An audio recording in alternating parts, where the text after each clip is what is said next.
नमस्कार साथियों, कैसे हैं आप सब लोग। मेरी बात पहले ध्यान से सुनिए। सबसे पहले तो आप अपना सिलेबस अपनी टेबल पे निकाल के रखिए। अगर आपने प्रिंट आउट नहीं निकाला है तो मैं उसकी पिक यहाँ सेंड कर दूँगी। उसको लिख करके पेन से अपनी टेबल पे चिपका दीजिए, ठीक है। अब मेरी बात सुनिए। देखिए, जैसे कि आपके इतिहास में पढ़ना ही है, हिंदी के साहित्य के इतिहास में आदिकाल, भक्तिकाल, रीतिकाल, आधुनिक काल और साथ साथ हमें लघु साहित्य भी पढ़ना है, जिसमें क्या आता है, आत्मकथा आएगी, जीवनी आएगी, संस्मरण आएगा, ठीक है। तो हम अब क्या करेंगे, उधर हम बड़ा साहित्य जो है हमारा आदिकाल वो कंटिन्यू करते रहेंगे और साथ साथ जो छोटी छोटी कथाएं, जो छोटे छोटे टॉपिक है जैसे आत्मकथा, इसको भी हम कवर करते जाएंगे। इससे क्या होगा, इससे हमारा इधर साहित्य तो हम पढ़ ही रहे हैं और साथ साथ छोटे टॉपिक जब कवर हो जाएंगे तो हमारे अंदर और कॉन्फिडेंस आता रहेगा, ठीक है। और हिंदी व्याकरण में हम अशुद्धि शोधन कर ही रहे हैं, वो भी हमारा 2-3 दिन में कंप्लीट हो जाएगा। उसके बाद से हम लोग वाक्य शुद्धि करेंगे। तो ये सब जो टॉपिक के जो कोने कोने से जो ये वाले टॉपिक है ना, ये बहुत हेल्प करते हैं।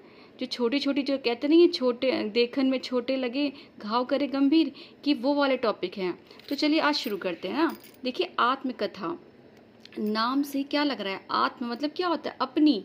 आत्म का मतलब अपनी, तो इसका मतलब मीनिंग क्या है इसका, अपनी कथा।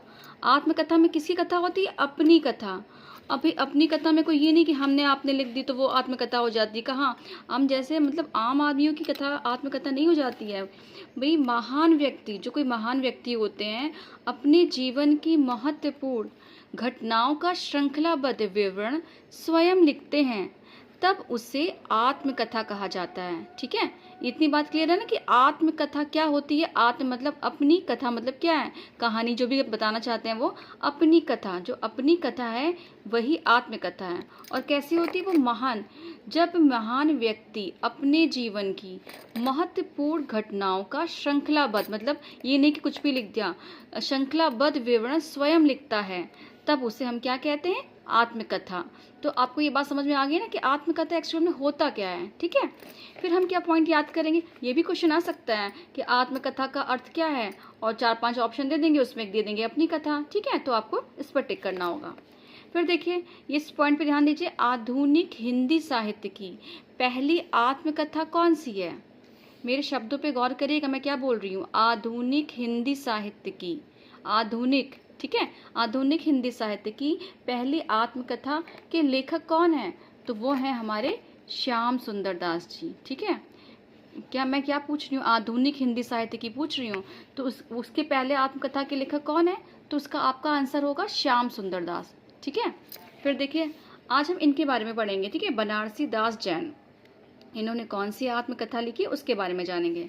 तो इनकी आत्मकथा का नाम है अर्ध कथानक, ठीक है। और इससे ही मिलता जुलता एक नाम और है, और उसके लेखक कोई और हैं। अगर आपको पता है तो मुझे कमेंट बॉक्स में ज़रूर बताइएगा। मैंने आपके माइंड को क्लिक कर दिया, अब आपको सोचना है कि वो दूसरी कौन सी रचना है।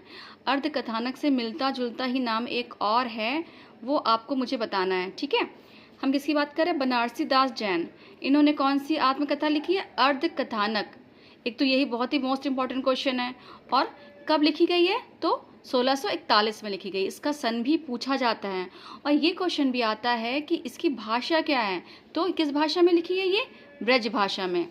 ये बहुत ही इंपॉर्टेंट क्वेश्चन है, तो आपको याद रखना है कि अर्ध कथानक के लेखक कौन है, बनारसी दास जैन। बनारसी दास जैन ने कौन सी आत्मकथा लिखी है, अर्ध कथानक। किस सन में लिखी है, तो 1641 में। अब इनके बारे में एक चीज़ और, 2 चीज़ इंपॉर्टेंट है।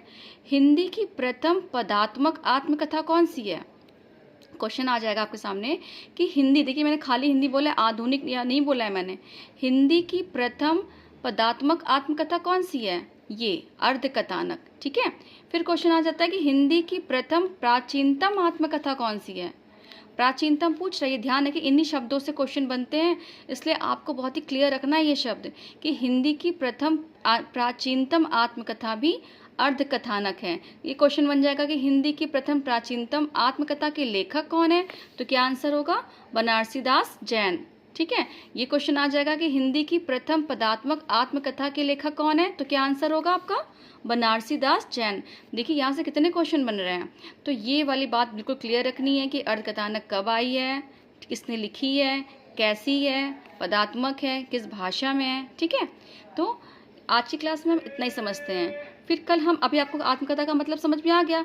अब कंटिन्यू कल हम लेखक को लेंगे और उनकी आत्मकथाओं के नाम को याद करना है। देखिए यहाँ पर ऐसे ही सिर्फ आपको नाम और क्या कहते हैं, लेखक के नाम और उनकी रचना को क्लियर करना है और उनके सन को। ठीक है, तो इसको अच्छे से याद करने वाला ये टॉपिक है। मिलते हैं अगली क्लास में।